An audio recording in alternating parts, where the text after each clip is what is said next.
And good morning, everyone. Welcome back. My name is Don K. Preston. I am the president of Preterist Research Institute of Ardmore, Oklahoma, and this is what I call my morning musings. And sharing a great cup of coffee with you this morning and sharing a few words and a few thoughts from God's fantastic Word. I appreciate you being with me. I am currently sharing with you a thumbnail sketch of Covenant Eschatology. Now, Covenant Eschatology says that the coming of the Lord, judgment, and resurrection was to occur at the end of the Old Covenant age of Israel in AD 70. All futurist eschatologies place those events at the end of human history or at the end of the Christian age. Some say the earth will be completely destroyed. Others say the earth will be completely renovated and a literal physical new heaven and earth. But all three of them posit those events at the end of human history as we know it, at the end of the Christian age, or as some say, at the end of time. So there's very clearly a stark contrast in the nature of eschatology. One is strictly covenantal, the other is historical. Well, as I've been sharing with you, Paul in 1 Corinthians 15 seems to go out of his way, if we are attentive, to demonstrate that eschatology really is about the end of covenant history.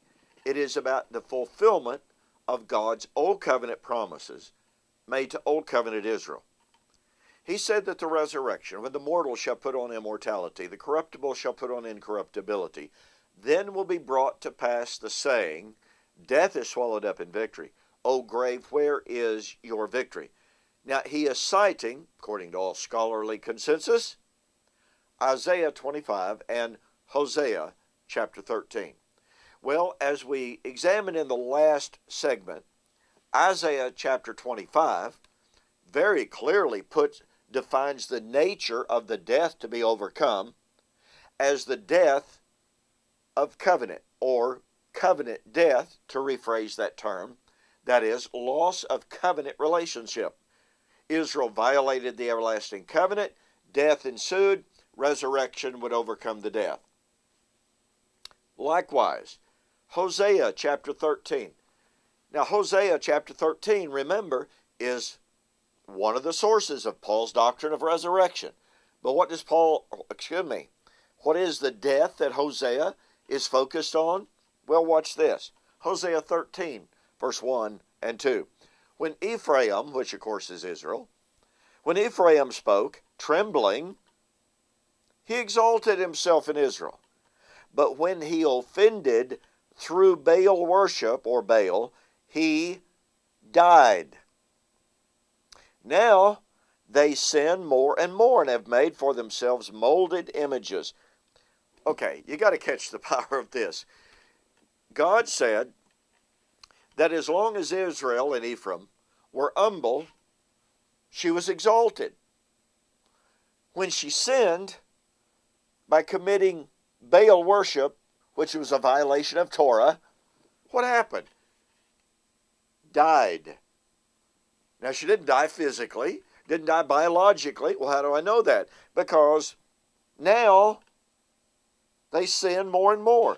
These are dead men walking. They sinned, they died. And remember, back in Hosea chapter 6, verse 7, it says they sinned just like Adam. They transgressed the covenant. Adam was given the law of every fruit of every tree that is in the garden you may freely eat. But of the fruit of the tree of the knowledge of good and evil, you may not eat thereof. For in the day you eat thereof, you will surely die. He ate, he died. Israel, just like Adam, transgressed the covenant. She died. Now, Paul says the resurrection of 1 Corinthians 15 would fulfill the prediction of Hosea 13:14. The prediction of Hosea 13:14 would be to overcome the death that Israel had died. The death Israel had died was covenantal death. She had lost covenant fellowship with Yahweh. Therefore, the resurrection of 1 Corinthians 15 would be to overcome covenant death. Paul's not talking about biological death in 1 Corinthians 15. Paul said he had one hope: the fulfillment of God's Old Covenant promises made to Old Covenant Israel. The promise of resurrection of Hosea 13 was the restoration of covenant fellowship.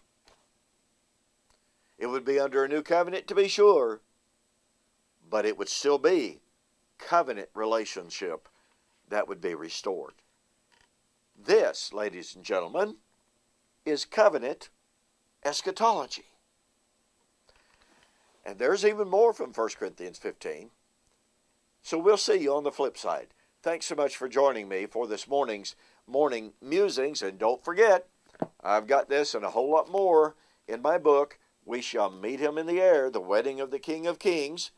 Go to my websites, www.eschatology.org or BibleProphecy.com, and order the book. Mention that you saw it on YouTube or Facebook, and I'll refund your shipping. Oh, by the way, my newest book, 8070, A Shadow of the Real End, is now available for download on through iTunes, iPad, iPhone, iPad, or iPod, something like that.